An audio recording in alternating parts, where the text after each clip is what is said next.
សួស្តីលោកអ្នកស្ដាប់ជាទីមេត្រីនៅក្នុងសប្តាហ៍នេះសូមអញ្ជើញលោកអ្នកនាងតាមដានស្ដាប់ប្រវត្តិសាស្ត្រខ្មែរក្នុងរាជ្យព្រះបាទជ័យជេដ្ឋារាមាធិបតីឬជ័យជេដ្ឋាទី1និងការបែកបាក់ក្រុងលង្វែកក្រោយពេលដែលព្រះបាទមហិន្ទរាជាព្រះសិទ្ធាដាក់រាជសម្បត្តិព្រះអង្គទ្រង់អភិសេកព្រះរាជបុត្រច្បងព្រះនាមជ័យជេដ្ឋាដែលមានព្រះជន្ម11ព្រះវស្សាឲ្យឡើងសោយរាជស្នងនៅរាជធានីលង្វែកដោយមានព្រះនាមក្នុងរាជថាព្រះបាទសម្ដេចព្រះរាជអង្ការព្រះជ័យជេដ្ឋារាមាធិបតីដែលអ្នកប្រវត្តិវិទូច្រើនហៅថាព្រះជ័យជេដ្ឋាទី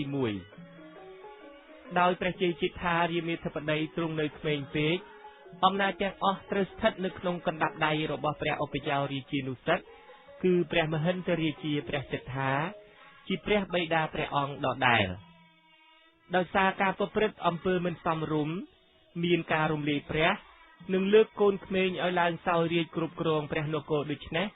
ការក្តៅក្រហាយក៏កើតមានឡើងហើយបង្កជាភាពវឹកវរចលាចលគ្រប់ទីកន្លែងក្នុងព្រះនគរឯកសារខ្លះដូចជាឯកសារព្រះរាជពង្សាវតារមហាបុរសខ្មែរបានបញ្ជាក់ថា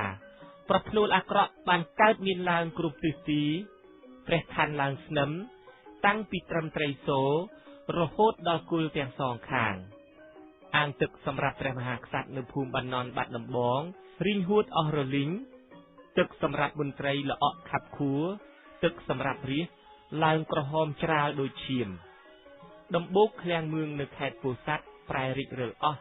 ព្រះអត្តរសក្នុងវត្តព្រះពុទ្ធលាយលក្ខខេត្តបរិបូរមានឈាមហូរចេញពីព្រះឱរាព្រះពុទ្ធសយ័សខេត្តអាសន្ទុកមានឈាមចេញពីព្រះបាទមានស្រមោចលីងដេញមិនឈ្នះសោះព្រះពុទ្ធសយ័សខេត្តបាសានត្រង់ព្រះបាទនិងព្រះឱរាមានហូរឈាមព្រះឥសូរព្រះនរាយណ៍វត្តវិហារសួរមានឈាមហូរចេញតាមព្រះនេត្រ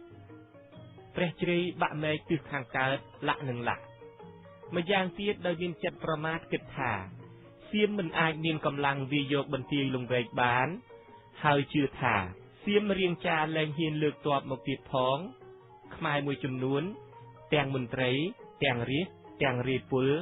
បាននាំគ្នាកាប់ឆ្ការព្រៃឫស្សីដើម្បីរើសយកប្រាក់ដួងចំណែកខាងសៀមវិញក្រោយពីបានដំណឹងថាព្រះសិទ្ធាមានសតិពុំប្រក្រតីនគរកម្ពុជាកើតចលាចលគ្រប់ទីកន្លែង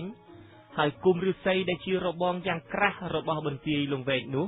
ត្រូវខ្មែរកាប់ឆ្ការបំផ្លាញអស់ជាច្រើនអន្លើផងហើយឆ្នាំ1593ព្រះនរានសូរស្ដេចសៀម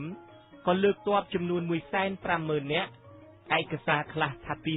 290,000 ដំរីនិងសេះច្រើនពាន់ចូលវាយលុកប្រទេសកម្ពុជាជាថ្មីម្ដងទៀតព្រះមហិន្ទរាជាព្រះសត្ថាទ្រង់ជ្រាបដំណឹងនេះទ្រង់ក៏បានបញ្ជាឲ្យលោកវេឡូសូជនជាតិព័រទុយហ្គាល់ជាប្អូនថ្លៃព្រះអង្គឲ្យទៅតាក់ទងសុំជំនួយទ័ពពីអ្នកកាន់អំណាចព័រទុយហ្គាល់នៅម៉ាឡាកាតែពួកនេះមិនអាចមកជួយខ្មែរបានឡើយព្រោះជាប់រវល់ច្បាំងជាមួយនឹងពួកម៉ាឡាយូដូច្នេះព្រះសត្ថាទ្រង់ងាកទៅតាក់ទងជាមួយនឹងពួកអេស្ប៉ាញ៉ុលនៅហ្វីលីពីនវិញដោយទ្រង់បញ្ជាឲ្យលោកវេឡូសូនាំព្រះរាជសាររបស់ព្រះអង្គទៅជូនលោកទេសាភិបាលអេស្ប៉ាញនៅក្រុងម៉ានីលប៉ុន្តែលោកទេសាភិបាលអេស្ប៉ាញ៉ុលពុំអាចបញ្ជូនទ័ពមកជួយខ្មែរបានទេព្រោះពេលនោះលោកកំពុងតែរៀបចំកងទ័ពទៅវាយយកកោះមូលុកផងដែរប៉ុន្តែក្រោយពីលោកទេសាភិបាលចាស់ជាឪពុកអនិច្ចកម្មទៅលោកទេសាភិបាលអេស្ប៉ាញ៉ុលថ្មីជាកូនក៏បានបញ្ជាទ័ពមកកម្ពុជាប៉ុន្តែមកដល់លង្វែកក្រោយពេលដែលសៀមវាយលុកយកបានបន្ទាយនេះរួចស្រេចទៅហើយចំណែកខាងទ័ពសៀមវិញក្រោយពីបានជោគជ័យលើកម្លាំងទ័ពខ្មែរនៅខេត្តបាត់ដំបងហើយក៏លើកជំរុលមកវាយបន្ទាយខេត្តពោធិ៍សាត់រួចបន្តមកដល់ខេត្តបរិបូរបន្ទាយរលាផ្អៀទៀតដោយឃើញទ័ពសៀមមានចំនួនច្រើនលើសលប់ព្រះស្រីសូរិយោពណ៌ដែលជាព្រះឧបយោរាជដែលគង់ការពារក្នុងបន្ទាយរលាផ្អៀនោះក៏ដកទ័ពចូលមកក្រុងលង្វែកចំណែកព្រះសិទ្ធាវិញលុះទ្រង់ជ្រាបថាទ័ពសៀមលើកមកដល់ជិតបន្ទាយលង្វែកហើយទ្រង់ក៏នាំព្រះរាជបុត្រព្រះជ័យជេដ្ឋានិងព្រះពញាតន និងអគ្គមហេសីស្រីស្នំភៀសព្រះអង្គទៅគង់នៅស្រីសន្ធររួចក្រោយមកទៅស្ទឹងត្រែងហើយទីបំផុតយាងរហូតដល់វិងច័ន្ទប្រទេសឡាវឡានឆាងចំណែកព្រះស្រីសុរិយោពណ៌ជាព្រះឧបយោរាជទ្រង់បាននាំទ័ពក្នុងបន្ទាយលង្វែកវាយប្រយុទ្ធជាមួយខ្មាំងសត្រូវយ៉ាងស្វិតស្វាញសៀមបានឡោមព័ទ្ធបន្ទាយលង្វែកអស់រយៈពេល3ខែតែចូលមិនបានទីបំផុតព្រះនរានសូរស្ដេចសៀមទ្រង់បញ្ជាឲ្យយកចំបើងជ្រលក់ជ័រទឹកមកដុតឫស្សីដែលខ្មែរបានគាស់រំលើងទាំងនោះឆេះអស់រយៈពេល3យប់3ថ្ងៃរួចវាយសម្រុកយកបន្ទាយលង្វែកបានសៀមចាប់ព្រះស្រីសុរិយោពណ៌ឧបយោរាជរបស់ខ្មែរព្រះរាជបុត្រនិងព្រះមហេសីនាំយកទៅស្រុកសៀមផងនៅក្នុងជ័យជំនះដ៏ធំធេងលើខ្មែរនេះសៀមបានដុតបំផ្លាញកំទេចបន្ទាយលង្វែកដែលជាបន្ទាយដ៏រឹងមាំចុងក្រោយរបស់ខ្មែរអស់គ្មានសល់ហើយសៀមបានប្រមូលយកឯកសារគម្ពីរដីកាក្រាំងក្បួនខ្នាតដ៏មានតម្លៃផ្សេងៗរបស់ជាតិខ្មែរព្រមទាំងចាប់យកអ្នកប្រាជ្ញរាជបណ្ឌិតកវីសិល្បករជាច្រើនព្រមដោយបដិមាព្រះគោព្រះកែវជាទីសក្ការៈរបស់ខ្មែរនិងបានគៀគ្រួខ្មែរវល់សែនអ្នកវាយបង្ខំយកទៅស្រុកសៀមផងចំណែកខាងព្រះមហិន្ទរាជាព្រះសិទ្ធានិងព្រះជ័យជេដ្ឋាជាព្រះរាជបុត្រដែលទ្រង់ភៀសខ្លួនទៅស្ទឹងត្រែងរួចទៅប្រទេសឡាវឡានឆាងនោះទ្រង់មានជំងឺចាញ់ហើយចូលទីវង្គតទាំងពីរព្រះអង្គ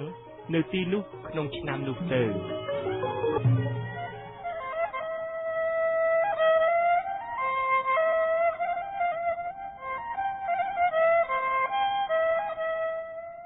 លោកអ្នកនាងទើបតែបានស្ដាប់ការរៀបរាប់អំពីព្រះបាទជ័យជេដ្ឋារាមាធិបតីនិងការបែកបាក់ក្រុងលង្វែកនៅសប្តាហ៍ក្រោយលោកអ្នកនាងនឹងបានស្ដាប់ការរៀបរាប់អំពីព្រះបាទរាមាជើងព្រៃសូមអញ្ជើញលោកអ្នកនាងរងចាំតាមដានស្ដាប់កុំបីខានឡើយ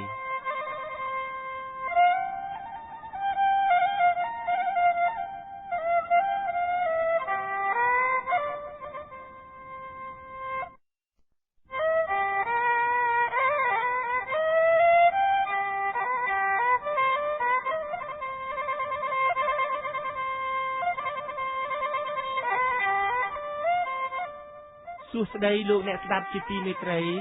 នៅក្នុងសប្តាហ៍នេះសូមអញ្ជើញលោកអ្នកនាងតាមដានស្ដាប់ប្រវត្តិសាស្ត្រខ្មែរក្នុងរាជ្យព្រះបាទរាមាជើងព្រៃ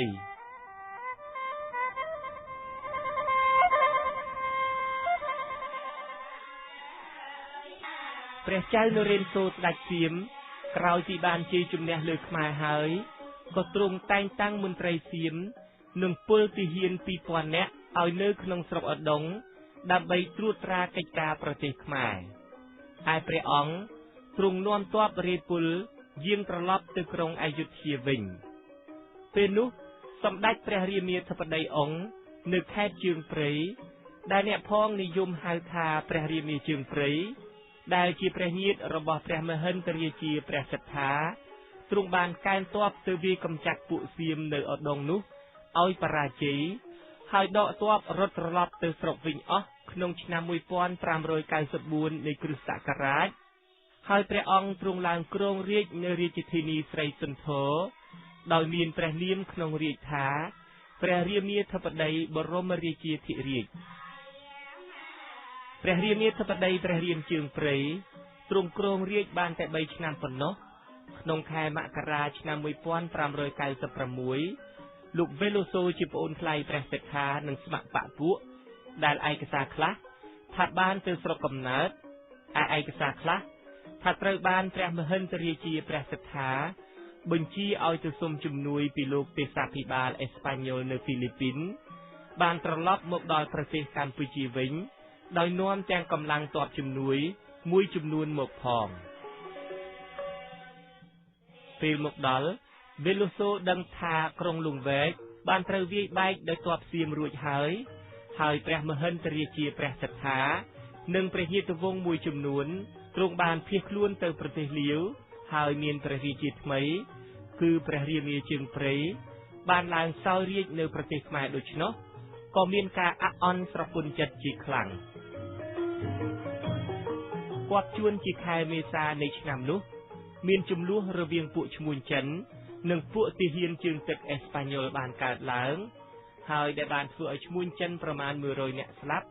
ទំនិញទាំងអស់របស់ចិនត្រូវរឹបអូសនោះលោកវេឡូសូបានសូមអនុញ្ញាតពីព្រះរាមាជើងព្រៃដើម្បីចូលគាល់ហើយស្រាយបំភ្លឺព្រះអង្គអំពីបុព្វហេតុដែលកើតមាននោះប៉ុន្តែព្រះរាមាជើងព្រៃទ្រង់បានដាក់លក្ខខណ្ឌថាទាល់តែពួកអេស្ប៉ាញ៉ុលសងទំនិញទាំងអស់ទៅពួកចិនសិនទើបព្រះអង្គអនុញ្ញាតឲ្យចូលជួបបានដោយហេតុនោះលោកវេឡូសូនិងលោករូវីសបានសម្រេចចិត្តប្រើកម្លាំងទ័ពដើម្បីវាយលុកព្រះរាជវាំងស្រីសន្ធរហើយធ្វើគុតព្រះរាមាធិបតីរាមាជើងព្រៃក្នុងឆ្នាំនោះទៅឯកសារខ្លះដូចជាព្រះរាជពង្សសាវតាមហាបុរសខ្មែរបានអធិប្បាយថាកាលបើត្រឡប់មកដល់ប្រទេសខ្មែរវិញហើយដឹងថាព្រះមហិន្ទរាជាព្រះសិទ្ធានិងព្រះរាជវង្សទ្រង់ភៀសព្រះអង្គទៅខេត្តស្ទឹងត្រែងហើយមានស្ដេចថ្មីគឺព្រះរាមាជើងព្រៃទ្រង់ឡើងសោយរាជ្យនៅរាជធានីស្រីសន្ធរដូច្នោះ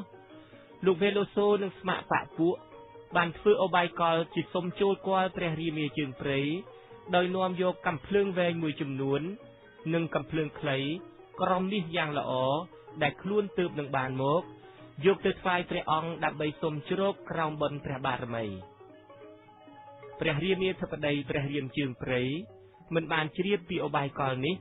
ក៏ទ្រង់អនុញ្ញាតឲ្យចូលគាល់តាមសំណើលោកវេឡូសូយកកាំភ្លើងវែងរបស់ខ្លួន24ដើមដាក់ក្នុងហឹបឲ្យទាហានអេស្ប៉ាញ៉ុលសែងជា12ស្នែងចូលទៅហើយកាំភ្លើងខ្លីក្រំមាសនោះលោកវេឡូសូកាន់ចូលទៅដោយខ្លួនឯងដល់ហើយក៏លុតជង្គង់ថ្វាយកាំភ្លើងក្រំមាសនោះដោយហុចខាងស្វាយកាំភ្លើងទៅមុនលុះព្រះរាជាលោកព្រះហស្ថមកទទួលយកកាំភ្លើងនោះលោកវេឡូសូក៏ក្រឡាស់ថ្វាយខាងត្រែកាំភ្លើងរួចគាស់កៃគ្រាប់កាំភ្លើងផ្ទុះឡើងត្រូវព្រះរាមជើងព្រៃសុគតនាពេលនោះទៅព្រះរាមាធិបតីព្រះរាមជើងព្រៃទ្រង់ឡើងគ្រងរាជ្យនៅឆ្នាំ1594ហើយទ្រង់សុគតដោយគ្រាប់កាំភ្លើងរបស់អេស្ប៉ាញ៉ុលនៅឆ្នាំ1596នៃគ្រិស្តសករាជនៅរាជធានីស្រីសន្ធរ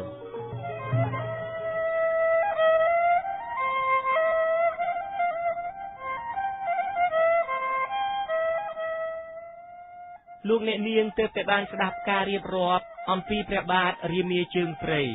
នៅសប្តាហ៍ក្រោយលោកអ្នកនាងនឹងបានស្ដាប់ការរៀបរាប់អំពីព្រះបរមរាជារាមាធិបតីពញាតនសូមអញ្ជើញលោកអ្នកនាងរងចាំតាមដានស្ដាប់កុំបីខានឡើយ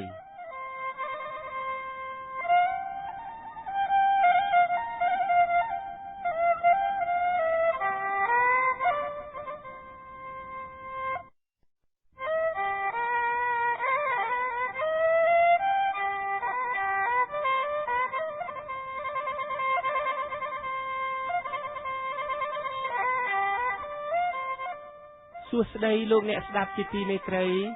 នៅក្នុងសប្តាហ៍នេះសូមអញ្ជើញលោកអ្នកនាងតាមដានស្ដាប់ប្រវត្តិសាស្ត្រខ្មែរក្នុងរាជ្យព្រះបរមរាជារាមាធិបតីពញាតន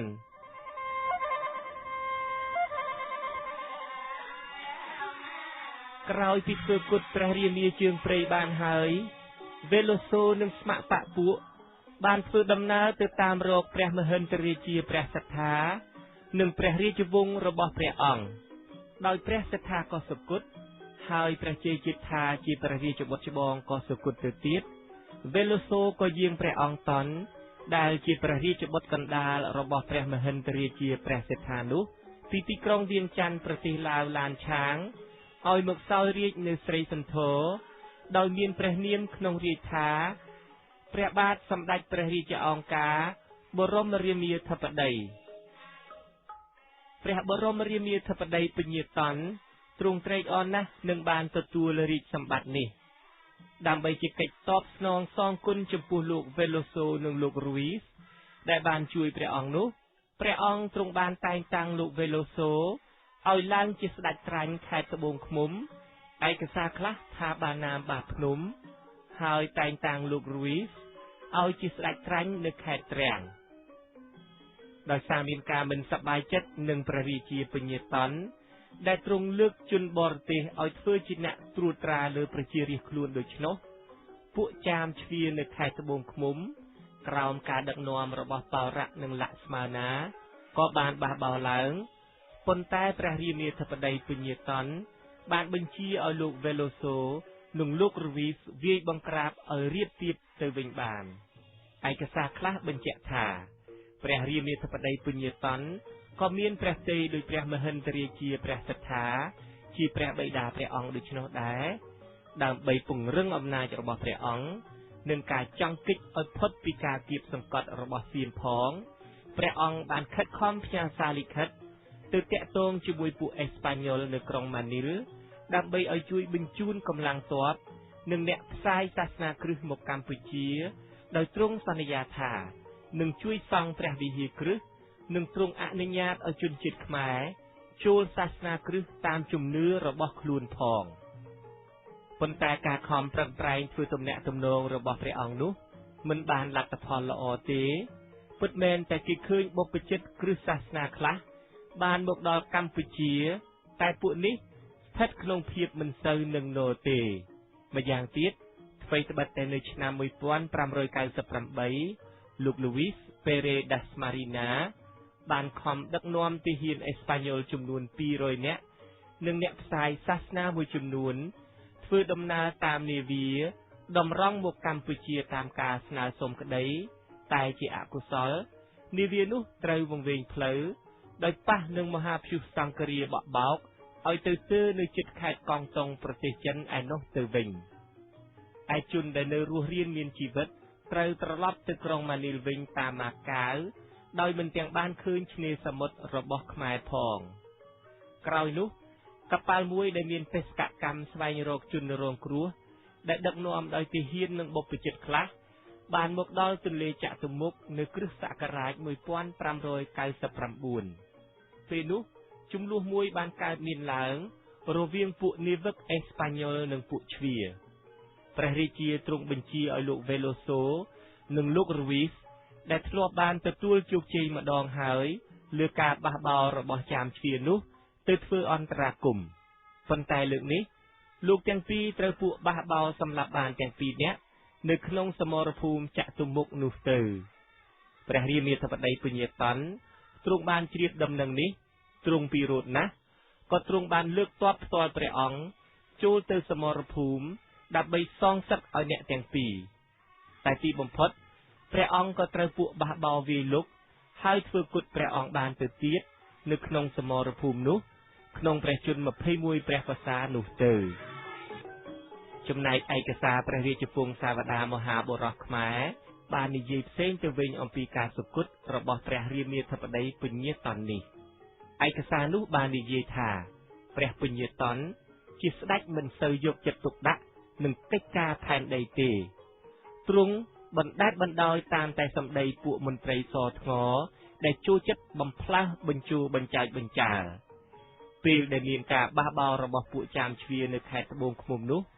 ព្រះអង្គទ្រង់បានបញ្ជាទ័ពទៅឲ្យវាយបង្ក្រាបតែក្រោយមកបោរៈនិងលក្ស្មាណាដែលជាអ្នកដឹកនាំការបះបោរនោះបានប្រើកលឧបាយធ្វើជាសុំចុះចូលដោយធ្វើលិខិតសុំសារភាពទោសនឹងព្រះអង្គទ្រង់យល់ព្រមបោរៈនិងលក្ស្មាណាបានបញ្ជាឲ្យសង់ព្រះពន្លាយ៉ាងល្អប្រណិតចំនួន15ខ្នងនៅពោធិ៍ជើងខាលដើម្បីទទួលព្រះរាជានិងជាទីកន្លែងសម្រាប់នាំពួកចាមជ្វាជាអ្នកបះបោរទាំងអស់មកក្រាបគាល់លន់ទូទោសចំពោះព្រះភ័ក្ត្រព្រះរាជាផងក្នុងពិធីសារភាពទោសកំហុសនេះគេមានរៀបចំពិធីជប់លៀងមួយយ៉ាងធំព្រមដោយមហោស្រពល្បែងរបាំច្រើនប្រភេទយ៉ាងកក្រឹកកក្រែងផងពេលដែលសង្កេតឃើញថាកងទ័ពព្រះរាជាជាច្រើនផឹកស្រាស្រវឹងងប់ងល់ហើយមួយចំនួនធំទៀតកំពុងតែជក់ចិត្តដើរមើលល្បែងល្បាំភ្លេចខ្លួនក្នុងពិធីបុណ្យនោះបោរៈនិងលក្ស្មាណាក៏ឲ្យសញ្ញាជាបញ្ជាដល់បពួកខ្លួនវាយលុកធ្វើគុតព្រះបរមរាជារាមាធិបតីពញាតនសុគតក្នុងព្រះពន្លាពោធិ៍ជើងខាលក្នុងឱកាសនោះទៅឯបោរៈនិងលក្ស្មាណា ក៏ត្រូវស្លាប់ដោយស្នាដៃរាជអង្គរៈរបស់ព្រះអង្គក្នុងពេលជាមួយគ្នានោះដែរ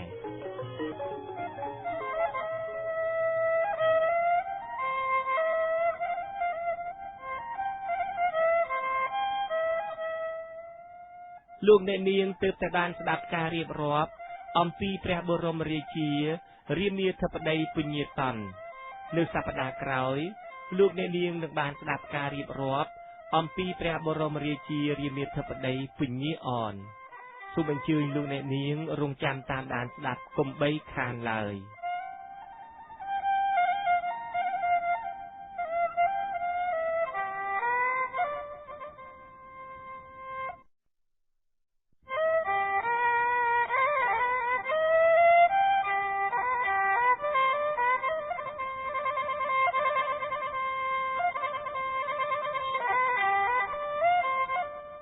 សួស្តីលោកអ្នកស្ដាប់ជាទីមេត្រី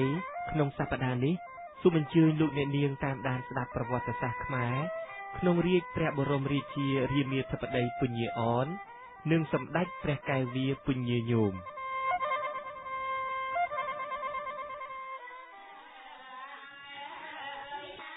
គោ13ព្រះបរមរាជារាមាធិបតីពញាអនក្រោយពីពេលដែលព្រះបរមរាជារាមាធិបតីពញាតនជាក្មួយទ្រង់សុគតដោយសារការវាយលុករបស់ពួកចាមជ្វាបះបោរនោះមកព្រះរាជវង្សានុវង្សព្រះរាជាគណៈសង្ឃព្រាហ្មណ៍បរហិតនិមឺនសពបុកមន្ត្រីបានយាងពញាអនជាបុត្រាពៅរបស់ព្រះបរមិន្ទរាជានិងត្រូវជាព្រះអនុជរបស់ព្រះមហិន្ទរាជាព្រះសិទ្ធានិងព្រះឧបយោរាជស្រីសុរិយោពណ៌ឲ្យឡើងសោយរាជស្នងនៅរាជធានីស្រីសន្ធរដោយមានព្រះនាមក្នុងរាជថាព្រះបាទសម្ដេចព្រះរាជាអង្គការព្រះបរមរាជារាមាធិបតីនៅដើមរាជរបស់ព្រះអង្គព្រះបរមរាជារាមាធិបតីពញាអនបានដឹកនាំទ័ពវាយបង្ក្រាបចលនាបះបោរដែលមានសេះសល់បន្តពីរាជមុនមកឲ្យស្ងប់ស្ងាត់រៀបរយដោយប្រក្រតីឡើងវិញព្រះអង្គមានព្រះទ័យមិនខុសអ្វីពីព្រះមហាក្សត្រមួយចំនួនដែលសោយរាជមុនព្រះអង្គឡើយព្រះអង្គទ្រង់ខិតខំធ្វើទំនាក់ទំនងជាមួយពួកអឺរ៉ុបដោយអំពាវនាវឲ្យអ្នកផ្សាយសាសនាគ្រិស្តចូលមកក្នុងប្រទេសព្រះអង្គនិងស្វែងរកកម្លាំងទ័ពមកជួយការពារផងដែរឯកសារព្រះរាជវង្សាវតារបានបញ្ជាក់ថាព្រះរាមាធិបតីពញាអននេះជាស្ដេចពុំសូវកាន់យុត្តិធម៌ទេទាំងតម្រេះប្រាជ្ញាសោតក៏មិនបានជ្រៅជ្រះផងដែរក្នុងពេលដែលទ្រង់ឡើងសោយរាជបាន2ឆ្នាំនៅរាជធានីស្រីសន្ធរនោះព្រះរាមាធិបតីពញាតនទ្រង់ជិះសេះនាំសេនាទាហានយាងប្រពាតព្រៃលុះបានទៅដល់ភូមិព្រែកតាមាក់ព្រះអង្គបានឃើញប្រពន្ធពញាថៃដែលជាមេស្រុកភូមិតាមាក់នោះមានរូបរាងស្អាតក៏កើតព្រះទ័យស្រឡាញ់ប្រពន្ធពញាថៃនោះជាខ្លាំង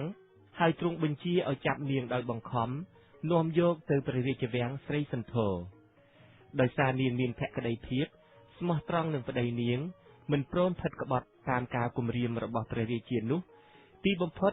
នាងត្រូវទទួលទរណកម្មរហូតបាត់បង់ជីវិតក្នុងព្រះរាជវាំងស្រីសន្ធរនោះទៅ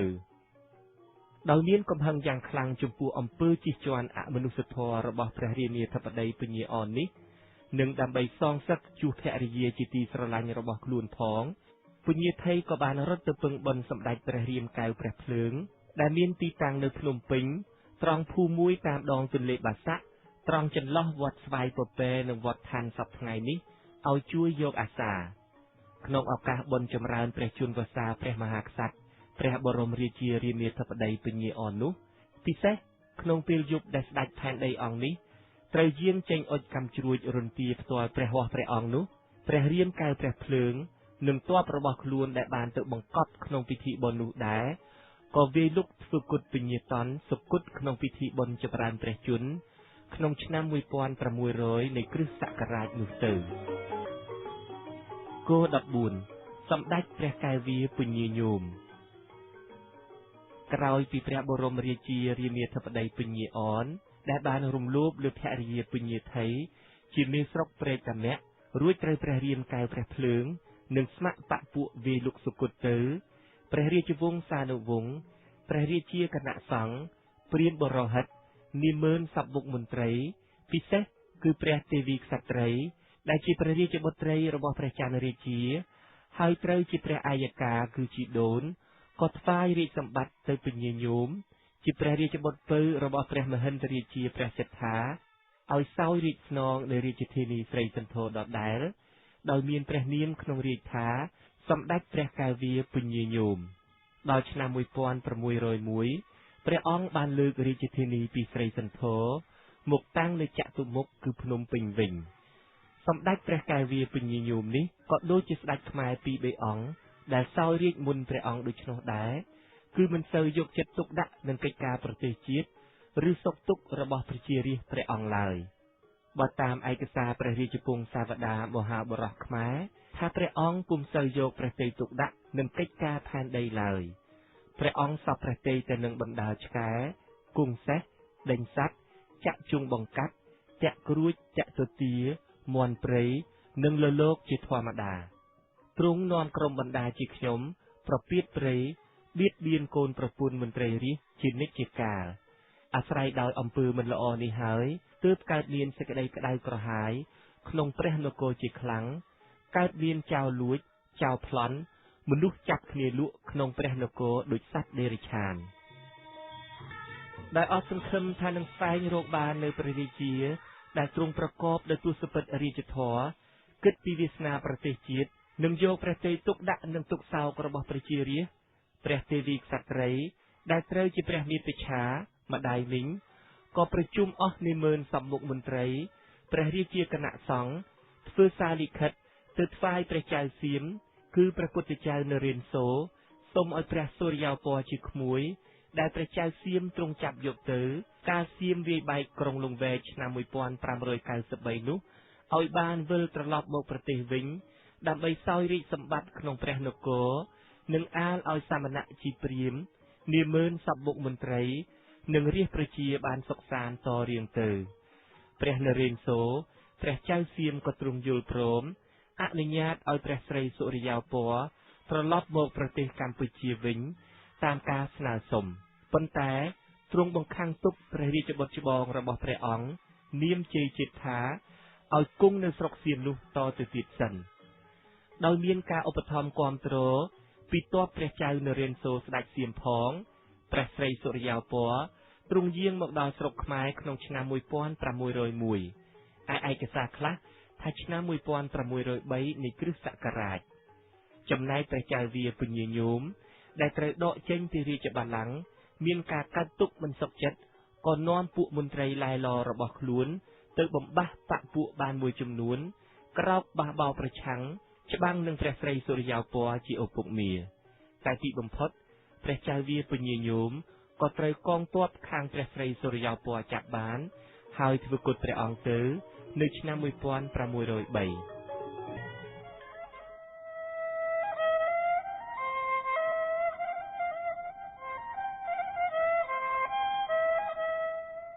លោកអ្នកនាងទើបតែបានស្ដាប់ការរៀបរាប់អំពីព្រះបរមរាជារាមាធិបតីពញាអននិងសម្ដេចព្រះកែវវាពញាញោមនៅសប្តាហ៍ក្រោយលោកអ្នកនាងនឹងបានស្ដាប់ព្រះស្រីសុរិយោពណ៌សូមអញ្ជើញលោកអ្នកនាងរងចាំតាមដានស្ដាប់កុំបីខានឡើយ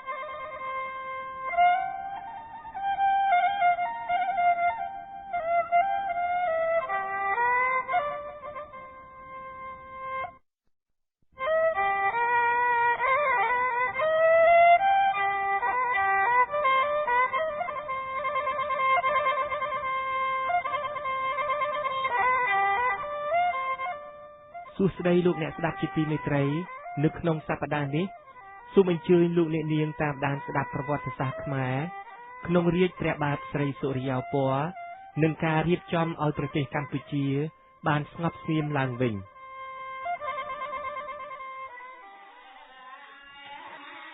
ក្រោយពីបានយាងត្រឡប់មកមាតុភូមិកម្ពុជាវិញហើយព្រះស្រីសុរិយោពណ៌បានឡើងសោយរាជ្យនៅកម្ពុជាក្នុងឆ្នាំ1603នៃគ្រិស្តសករាជនៅព្រះរាជវាំងកោះស្លាកែតស្រុកលវីអែមឬស្រុកព្រៃលវីអែមដោយមានព្រះនាមក្នុងរាជថា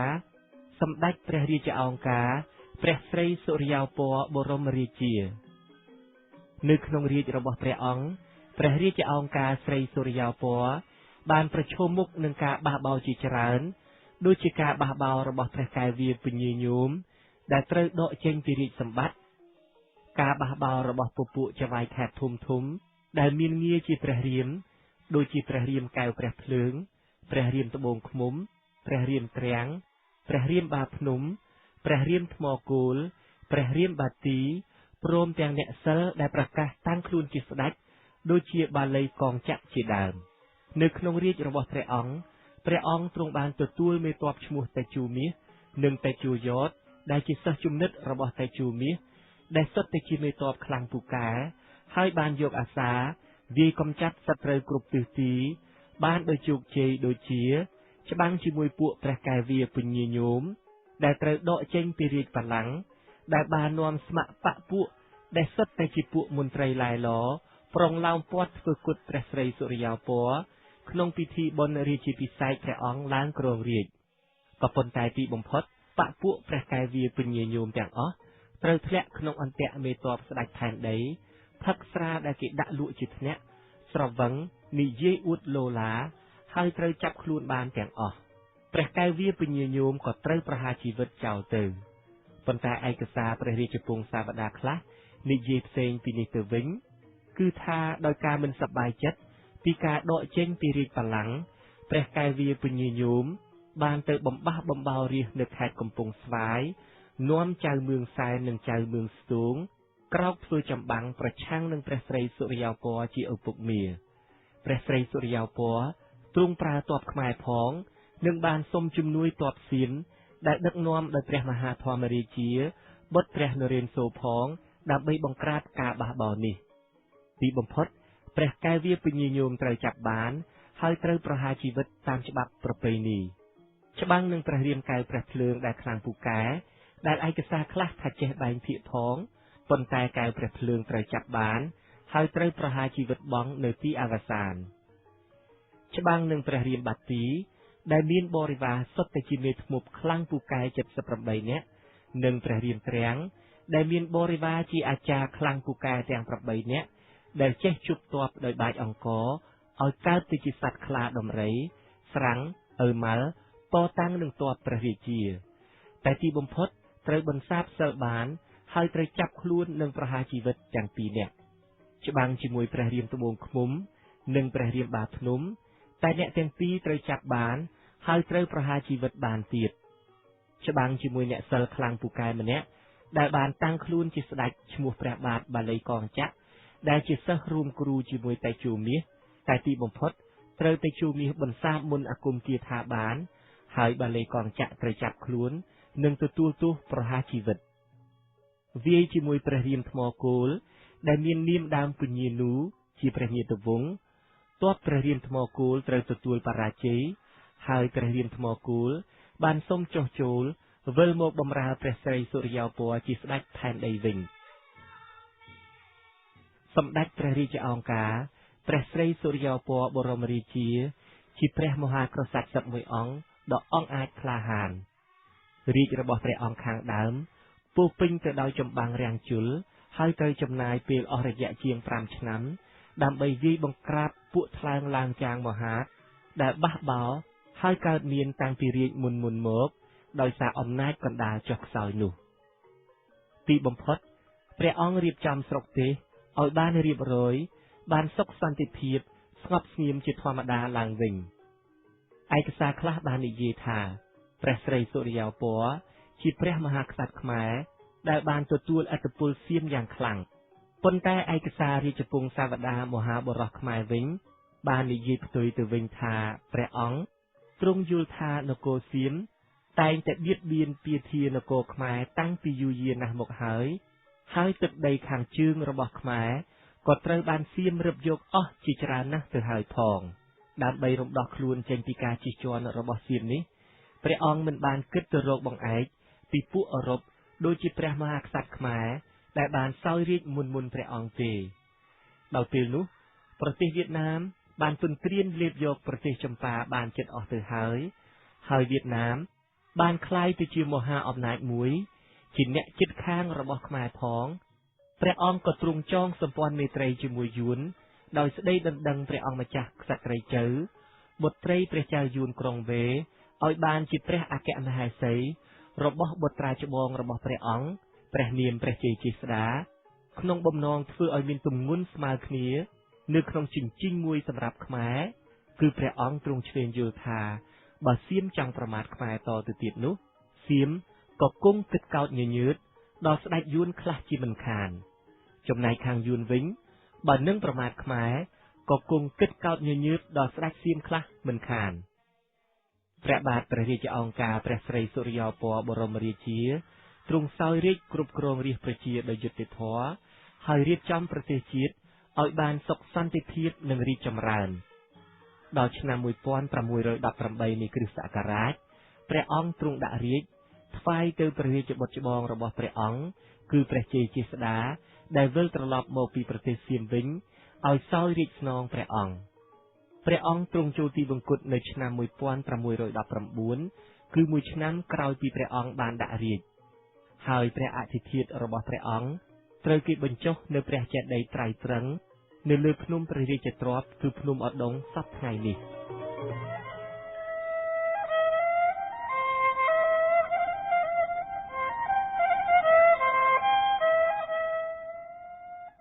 លោកអ្នកនាងទើបតែបានស្ដាប់ការរៀបរាប់ប្រវត្តិសាស្ត្រខ្មែរក្នុងរាជ្យព្រះបាទស្រីសុរិយោពណ៌នៅសប្តាហ៍ក្រោយលោកអ្នកនាងនឹងបានស្ដាប់ការរៀបរាប់អំពីព្រះជ័យជេស្តាជ័យជេដ្ឋាទី2និងសម្ព័ន្ធភាពយួនខ្មែរនិងការចាប់ផ្ដើមបាត់បង់ទឹកដីខ្មែរភាគខាងត្បូងសូមអញ្ជើញលោកអ្នកនាងរងចាំតាមដានស្ដាប់កុំបីខានឡើយ